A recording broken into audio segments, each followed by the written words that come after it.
I don't know. It's a tough one. Obviously, I think Harilla's obviously got the stand-up advantage.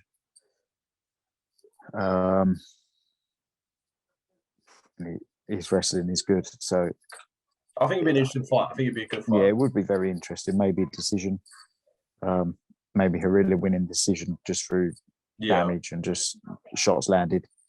But yeah, really good fight if it does happen. Obviously, fighting on the London Cage Warriors card, is it Jeremy Petley? Say his name? Yeah, Jeremy Petley, yes, yeah. How do you think you match up against him? Yeah, good. He's just a wrestler. He's a both Tom, actually. Yeah, he fought Tom on the Bama card. It's Bellator, wasn't it? Yeah, Bellator, yeah. Was it still Bama at the time? I'm not too sure. Well, it might have been Bellator, but I think they might have been just taken over to Bama. I'm not really too sure. Probably that. When I look on, obviously your records and stuff, for me, it would say Bellator, but... Yes, yeah, I'm not too sure. It might have been. But, yeah, he's pretty much just a wrestler. He just throws hooks and then shoots for a single. Wrestles you against the cage. Southpaw, so a little bit tricky, but yeah, as long as I just pick him off, avoid that takedown, I think I'll stop him, to be fair. Do you reckon? Yeah.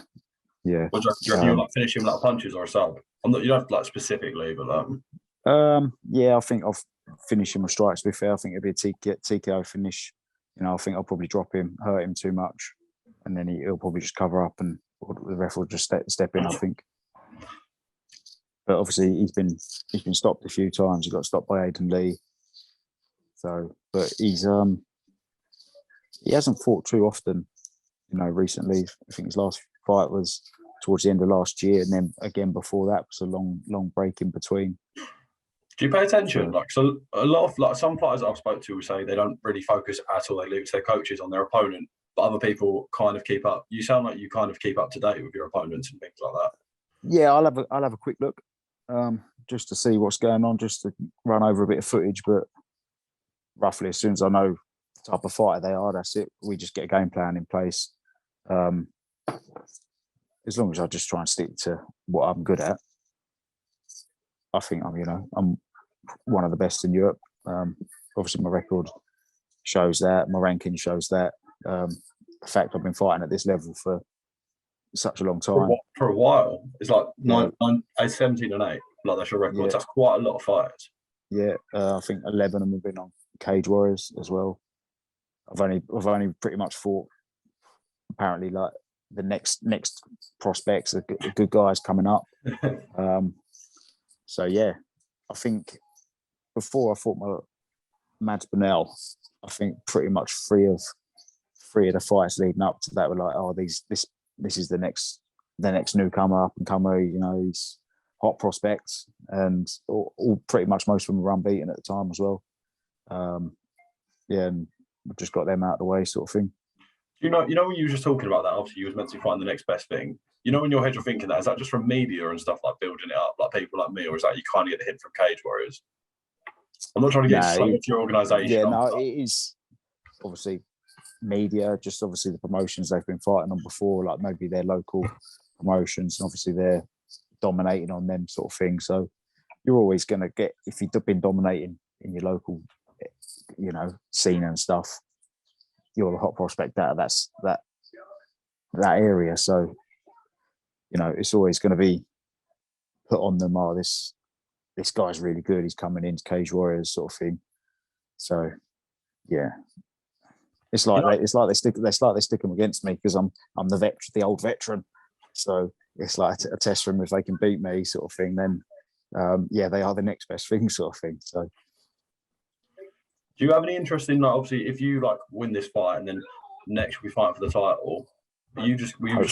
Hopefully, obviously, regarding things like that. Yes. Would you just be trying to defend the Cage Warriors title? Would you be looking at Bellator, things like that, or would you just take every day as it comes? Obviously, that's thinking quite far ahead.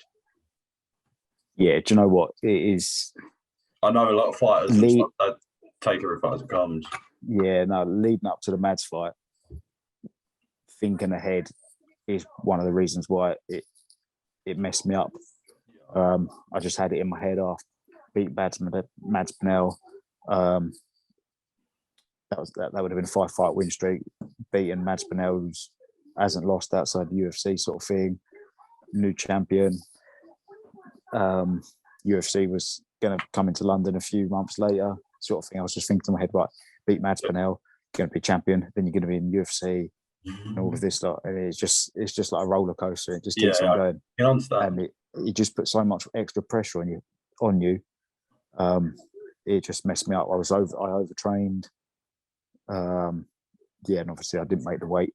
It just wouldn't come off. So from that now, it's just I've just taken it back to like it was when I first started my career. Just a bit of fun. Just like playing football on a Sunday for me. I was about to say, you just seem like relaxed. I know it's a month away and things like that, but you just don't. You like just almost seem in the zone already, which is quite actually funny to say. Yeah, it's just I'm so busy outside of MMA. I like literally do my training and that's it. I don't watch anything. You could probably say it like a name to me. I wouldn't have an absolute clue who it is or whatever. I don't really get time to follow the UFC too much.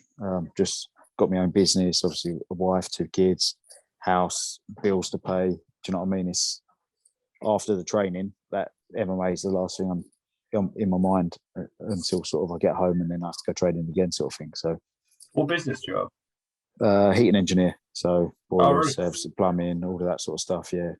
So, what are you by trade? Yeah. What, so you're a plumber by trade then, or no, gas engineer? So I trained in gas and stuff, but obviously the plumbing just comes with it. Call myself a toilet engineer most days because that's all people seem to call you up for.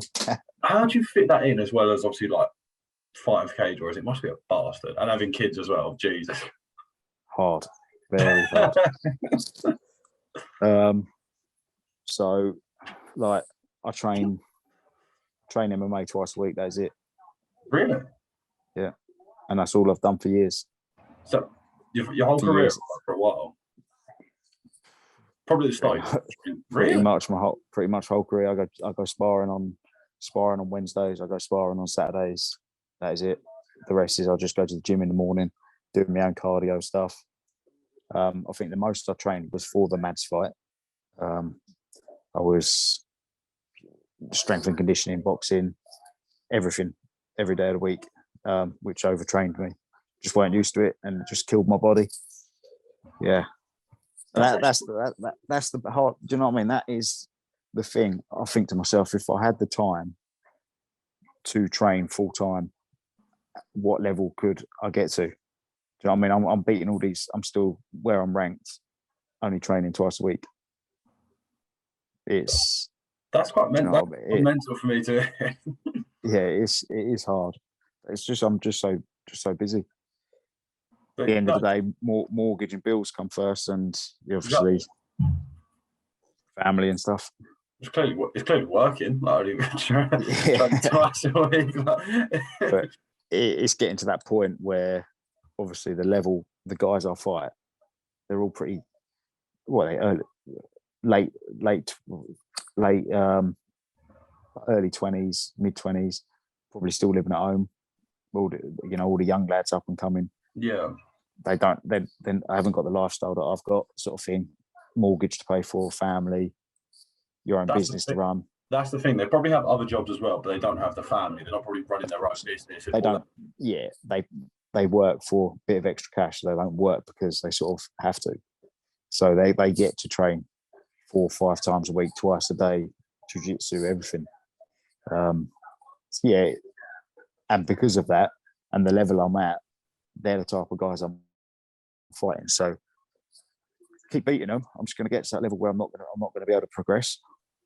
I'm just going to be stuck at a level because I don't train enough to pass that level. Do you understand? So I think you'd have to if you got to a high enough level, you'd have to kind of make a decision, like whether or not you'd have to train more, or would you have to just stay at that level? Obviously, because where you are in your life and things like that. I don't think you can. That's the thing. If you don't do it, or say the opportunity come and you didn't do it, or you didn't make most of it, you're always going to have that regret in the back of your mind, aren't you?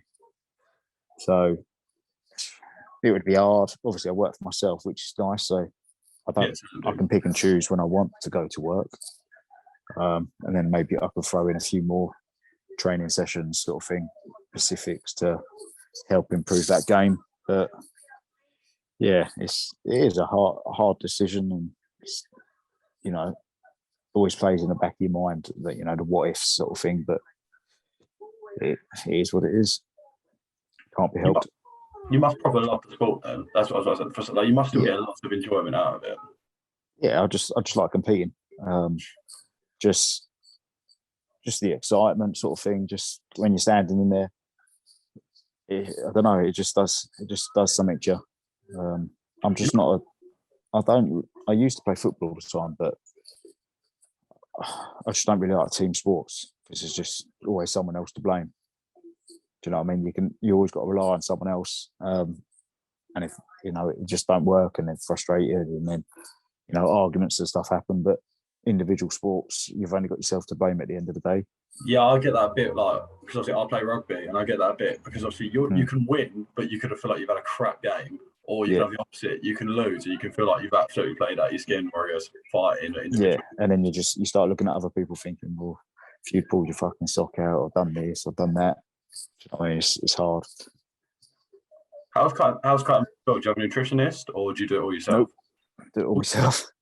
Yeah, obviously I got Jack Mason, who obviously been in the game a long time, always cut a lot of weight, so he always sort of guides all of us at BKK in the right direction. But I've been doing it for so long, I know what I have to do, what I can't do, sort of thing, and when I need to up the conditioning and the cardio. So yeah, at the moment I'm around 75, 76 kilos. Normally, what's that in pounds? Getting old. Jesus Christ! I can look at my phone now. Maybe 165ish, maybe. I think. Still quite a bit of cut, like so 20 pounds. Yeah, 70 kilos is 155, and then another 5, so 2.2.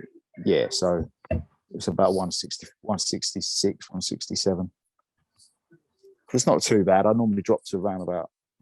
I used to drop to 70 naturally, but when I'm getting older, it's not coming off as easy. So I normally drop to about 71 and a half maximum is where I like to be, and then I do the salt baths down to 66.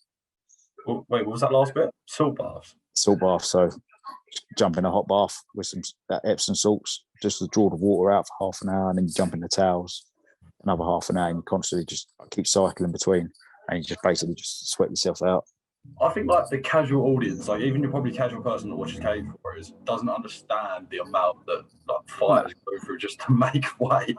Yeah, all my friends, or people that know me, what you fighting? I'm like, so how'd you get to that? I'm like, well, I've got to like dehydrate me. They're like, why don't you just fight at a bigger weight? I'm like, I'm too small. Doesn't work like that. If I fight at 70, I'm fighting guys which are around 80, 85. It's, like my teammate Craig Edwards, he's at the moment, I think he's 76 kilos. He fights at 70. So, do you know what I mean? It's a big part. It's a big part of the sport. Obviously, it's not as obviously important as it used to be, with people thinking, a couple pounds and like really killing yourself. But it's just when I'm being really strict and good and not eating crap, I am naturally around 71, 72-ish. But, in between fights, I'm up to about 76. That's about it, really. I bet it's quite common for featherweights. I bet a lot of featherweights walk around like that. Yeah. You wouldn't really find any much bigger than... So my maximum I've been is 80, but that's with my dad bod. So, yeah, 76, 77 is pretty much the maximum for a featherweight walking around, I think. Even Arnold Allen, he only walks around 70. I think he's 76 at the moment, he said the other day. So it's not, do you know what I mean? Not big. Do you train with Arnold Allen? Yeah, he's back over quite a lot now. I think he hasn't been back to Canada for a while, so he's injured. He's got a bad hand, so yeah. But he's always struggled with that. Yeah, but he's over back at the gym, so it's good to have him around. Kicking my ass all the time, kicking everyone's ass all the time. I was about to say, what's it like sparring with like a UFC featherweight? You can see the difference. Can you actually? Yeah. You just good fun, but not when he gets on top. It's not. Just feel like a child. I bet that's quite. it's good. I bet that's quite handy because I can't imagine you're going to get too many featherweights in cage warriors that are as good as him. You might get a couple, but no, it's just a different level. You don't realise, that's what happens when you go and move to Canada, train with the best every day, and you're just naturally, he's just naturally gifted. His whole family are gifted, sort of thing. So, yeah, but it's excellent for everyone having around that experience, that knowledge. Shows you the way. Have you been with the same gym your whole life? No, I started off at a different gym, and all the fights I used to go to for my fights, sort of BKK were there as well. And then my team sort of just dispersed and we all just moved on. I had a few months out and then moved to BKK, and I've been there since I think my fourth pro fight was when I joined the BKK. So yeah, pretty much my whole career I've been there. All my pro career sort of thing. My amateur career was with my old team. So yeah, it's been a good ride. Do you see yourself moving up to lightweight or no? Really? I've had a couple. I've had a couple. Yeah, I've had a couple of I would fight at lightweight, but depends on the opponent, sort of thing. If it was another featherweight that didn't want to cut weight as well. Yeah. Yeah, so I've fought a couple of times at lightweight, but not big guys. Do you know what I mean? Guys that I know fight at featherweight and they sort of hop between. But yeah, I wouldn't fight a true lightweight. I'm just too small.